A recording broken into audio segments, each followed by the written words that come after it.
Hello, and welcome to another Sinister Sunday. Today we're going to New Zealand to see what's so sinister about one of their only still standing castles. On top of a hill, in a remote windswept peninsula near the city of Dunedin, you can find one of the most Scottish places in all of New Zealand. A stone castle, complete with ghosts supposedly, and a tragic tale of a wealthy family who once lived there. Larnach Castle is, in fact, the only castle in all of New Zealand. This was not a medieval fortress built to withstand English sieges and cannon fire. It was a family mansion built by William Larnach of Scottish ancestry, who became one of New Zealand's richest and most powerful men until his tragic death in the late 1800s. The road to the mountaintop on which the castle stands is perhaps one of the narrowest and windiest in all of New Zealand. Banks Peninsula is riddled with volcanic hills from ancient eruptions, and so the landscape seems designed more for roller coasters than for cars. When you reach the flat top of the mountain where steep sloped sheep pastures give way to forest, you pass an entrance gate, park, then walk through dark woods for several minutes in order to reach the majestic manicured lawn at the perimeter of the castle grounds. When you first catch a glimpse of this building, it is simply incongruous here on the edge of the South Pacific. From the massive stone lions at the front steps to the severe granite walls, this edifice seems conjured right out of Macbeth. Climb the stone stairway and pay admission for a self-guided tour through 25 rooms of the castle. The entire basement floor was dedicated to the Larnach family history, a drama indeed worthy of Shakespeare.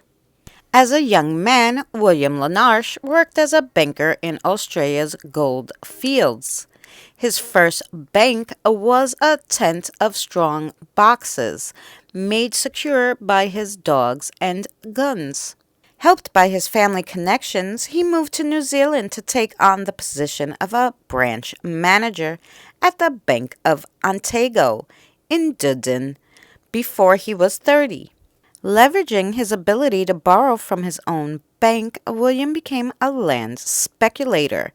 He bought sheep farms, timber, and hardware operations, amassing both riches and debts along the way. With his newfound wealth, William commissioned the castle as a private residence for his wife Eliza and their growing family. It took 200 men 3 years to build the structure and a dozen more years for a team of expert European craftsmen to finish the interior. William went on to become a politician and a cabinet minister, but through living in unimaginable splendor by New Zealand standards in true Scottish fashion, tragedy dogged the wealth of the Larnach clan. His wife Eliza died at the young age of 38, leaving 6 children behind. William soon remarried to Mary, which was Eliza's younger half-sister, which seemed most odd. Supposedly his reasoning was that Aunt Mary knew all the children well and could slip comfortably and quietly into the role of their mother. Apparently, the kids hated her. 5 years later, Mary died in turn.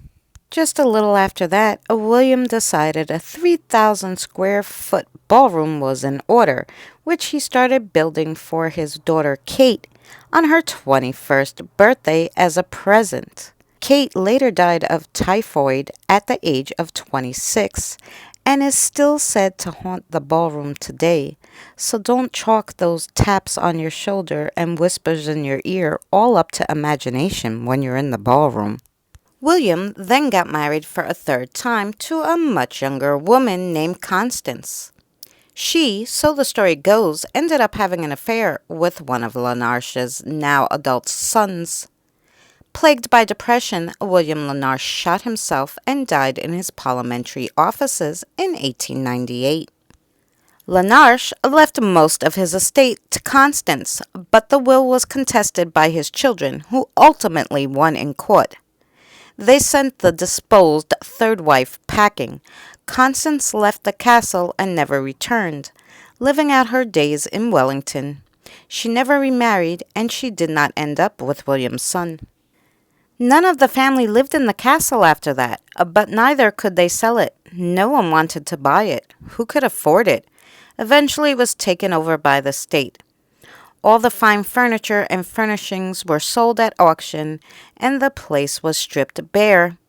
In the first decades of the 20th century, it was used for various things like a lunatic asylum, a hospital for shell-shocked soldiers, and a nunnery.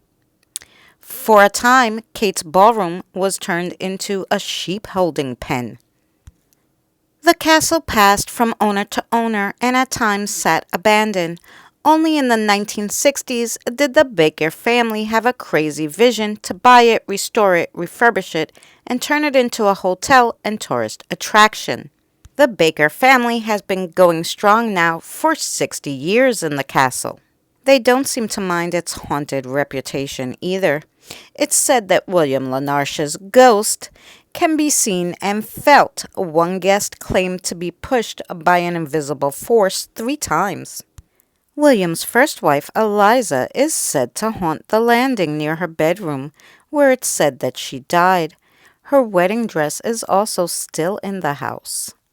During a play in 1994, there was a paranormal event. A gale blew through the castle during a performance of A Castle of Lies, a play about the Larnach family. There is a legend about a bloodstain on one of the upstairs baths, but the bath is made of original marble, and there's no stains visible. 2 ghost hunting teams who stayed the night to investigate for a 2-night period did EVP sessions on both evenings, which yield unmistakable voices answering direct questions. They also were able to get the sounds of dishes in the ballroom and glasses being moved around. While conducting an EVP session in Constance's bedroom, which houses many of her personal items, the investigator asked if she had an affair with Douglas, the son.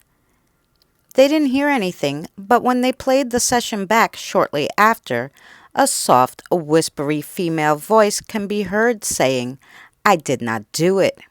A visitor to the castle in 2018 experienced something on the upper floor, which they thought was either the nursery or the nanny's room.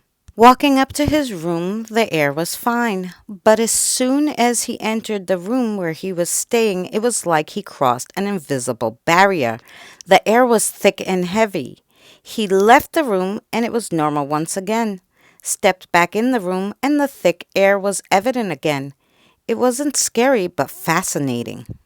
Besides the family's tragic history, the castle was also used as a lunatic asylum and a military hospital for soldiers. So what do you think?